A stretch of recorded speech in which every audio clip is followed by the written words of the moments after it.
Hi friends, welcome back to Neeroja's kitchen. ఈరోజు కుక్కర్లో చాలా టేస్టీ మరియు హెల్తీ అయిన మిక్స్ వెజ్ కర్రీని తయారు చేస్తున్నాను.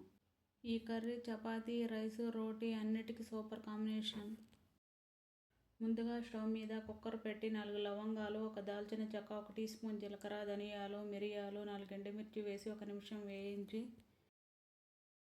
1 టేబుల్ స్పూన్ ఆయిల్ వేసుకొని కూరగాయలు 2 ఆలుగడ్డ, 1 టమాటో, 2 క్యారెట్స్, 2 ఆనియన్, కొద్దిగా బీన్స్, 5-6 జీడిపప్పులు, కొంచెం సాల్ట్ వేసుకొని 1 గ్లాసు వాటర్ పోసి ఇప్పుడు కుక్కర్ మూత పెట్టి మీడియం ఫ్లేమ్లో 2 విజిల్స్ వచ్చే వరకు ఉడికించాలి. ఈ కర్రీ చేయడానికి మీ దగ్గర ఉన్న ఏ కూరగాయలతోనైనా చేసుకోవచ్చు. ప్రెషర్ పూర్తిగా తగ్గిన తర్వాత కుక్కర్ మూత తీసి కూరగాయలను ఒక ప్లేట్లోకి తీసుకోండి.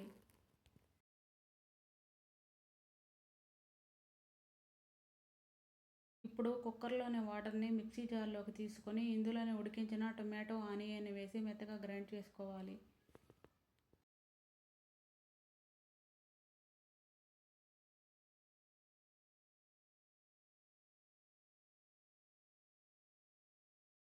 ఇప్పుడు గ్రైండ్ చేసుకున్న మసాలాని పక్కన పెట్టండి. ముందుగా ఉడికించిన పొటాటో, క్యారెట్, బీన్స్ని చిన్న చిన్న ముక్కలుగా కట్ చేసుకొని ఒక ప్లేట్లోకి తీసుకోండి.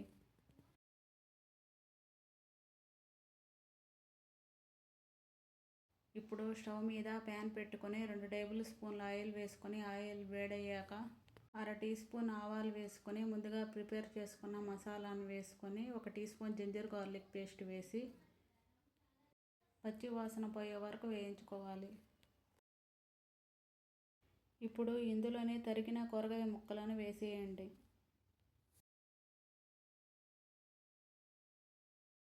ఇప్పుడు ఇందులోనే 100 గ్రాముల పన్నీర్ని వేసుకొని 1/2 టీ స్పూన్ పసుపు, రుచికి సరిపడినంత ఉప్పు వేసుకొని 1 స్పూన్ గరం మసాలా, 2 పచ్చిమిర్చి, కొన్ని కర్రీ లీవ్స్, 1/2 స్పూన్ కారం వేసి కలిపి మూత పెట్టి లో ఫ్లేమ్లో 10 నిమిషాలు ఉడికించి స్టవ్ ఆఫ్ చేయండి. కూరగాయలు బాగా ఉడికిన తర్వాత కర్రీ చాలా కలర్ఫుల్గా రుచిగా ఉంటుంది. ఇప్పుడు ఈ కర్రీలోకి సాఫ్ట్ చపాతీని తయారు చేద్దాం. ఒక ప్లేట్లోకి 2 కప్పుల గోధుమ పిండిని తీసుకొని 1/2 టీ స్పూన్ సాల్ట్, చక్కెరను వేసుకొని ఇప్పుడు కొద్దిగా కాచి చల్లార్చిన పాలను పోస్తూ మెత్తగా పిండిని కలుపుకోవాలి. పిండి చాలా గట్టిగా, పల్చగా లేకుండా సాఫ్ట్గా ఉండాలి.